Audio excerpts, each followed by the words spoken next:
Hi friends, welcome to SVSA. ఈ వీడియోని నేను చానాళ్ళ క్రితం తీయడం జరిగింది, గత సంవత్సరం అక్టోబర్ నెలలో. అయితే అప్పటి నుంచి ఇది అప్లోడ్ చేద్దాం అనుకుంటున్నాను, కానీ ఇక వేరు వేరు కారణాల వల్ల అప్లోడ్ చేయలేకపోయాను. ఇదిగోండి, ఈరోజు ఇప్పటికి ముడిపడింది అనమాట.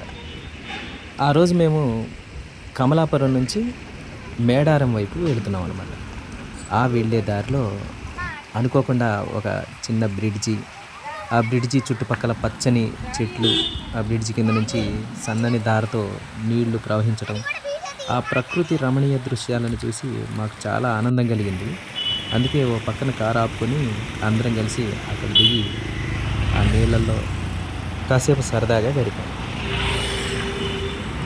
ఆ చెట్టు చూడండి ఎంత వెరైటీగా ఉందో. ఆ వేర్లు చాలా పెద్దగా విస్తరించినాయి నేల మీద. ఎంత పెద్దగా విస్తరించినాయో చూడండి. దాని వేరు వ్యవస్థ చాలా భాగం మొత్తం పైకే కనిపిస్తుంది. అలాగే ఆ దూరాన్ని ఉన్న చెట్టు కూడా చూడండి.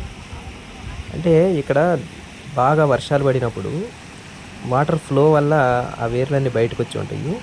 ఇక అవి స్టాండర్డ్గా అలా ఇక తల్లి వేరు వ్యవస్థ ఉంటుంది కాబట్టి అది లోపలికి నేల లోపలికి ఉంటుంది కాబట్టి దృఢంగా అట్లా నిలబడి ఉండొచ్చు. ఆ వేర్లు చూడండి పైకి ఎంత వెడల్పుగా విస్తరించున్నాయి. అక్కడున్న మా వాళ్ళు ఎంత చిన్నగా కనిపిస్తున్నారు చూడండి, ఎంత అద్భుతంగా ఉందో చూడండి. అప్పుడప్పుడు ఇలా ప్రకృతి రమణీయ దృశ్యాలలో, అంటే ప్రకృతిలో మనం గడుపుతూ ఉంటే మనసుకి ఎంతో ఉల్లాసం కలుగుతూ ఉంటుంది, ఆరోగ్యం బాగుంటుంది.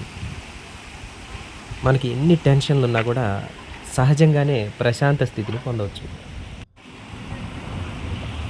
ఆ చెట్లు చూడండి ఎంత పెద్దగా ఉన్నాయో.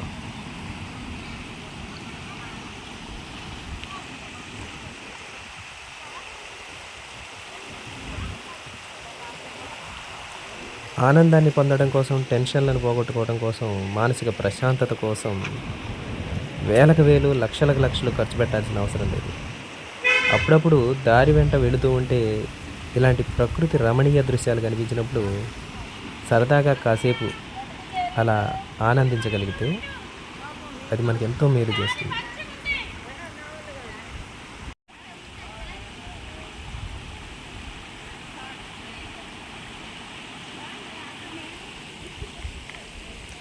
ఆ గలగల పారుతున్న ఆ నీటి శబ్దం, ఆ చెట్లు, ఎండకి చెట్ల నీడలు ఆ నీళ్ళల్లో పడటం ఎంత బాగుందో చూడండి. బ్రిడ్జి, అక్కడున్న రాళ్ళు, అవన్నీ కూడా ప్రకృతిలో ఏంటంటే విచిత్రం. అన్నీ అమర్చినట్టు ఏమి ఉండవు, ఎట్లా పడితే అలా ఉంటాయి రాళ్ళు కానీ అవన్నీ. అయినప్పటికీ కూడా ప్రతి దాంట్లో ఏదో ఒక అందం కనిపిస్తూనే ఉంటుంది. ప్రకృతిని చూస్తుంటే మనని మనం మైమర్చిపోయి, అందుకేనేమో మనల్ని మనం మర్చిపోతాం కాబట్టి ఆనందం కలుగుతుంది. ఎప్పుడైతే నేను నాది అనుకుంటామో అప్పుడే మనకి కష్టాలు, బాధలు, దుఃఖాలు అంతా ప్రకృతిని మొత్తాన్ని అందులో మమేకమైపోయి అంతా నేనే అనే భావనతో ఆనందించగలిగితే కనుక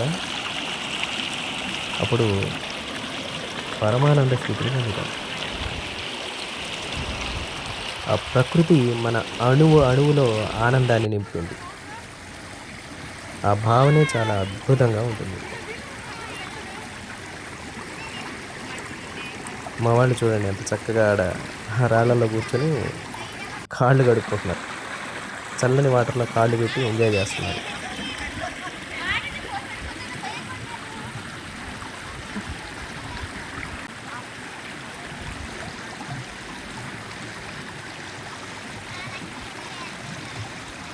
అందుకే అంటారు ప్రకృతిని మదర్ నేచర్ అని.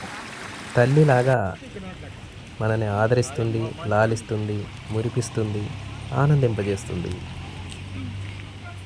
మనకి చక్కని మనోల్లాసాన్ని, ఆరోగ్యాన్ని అందిస్తుంది.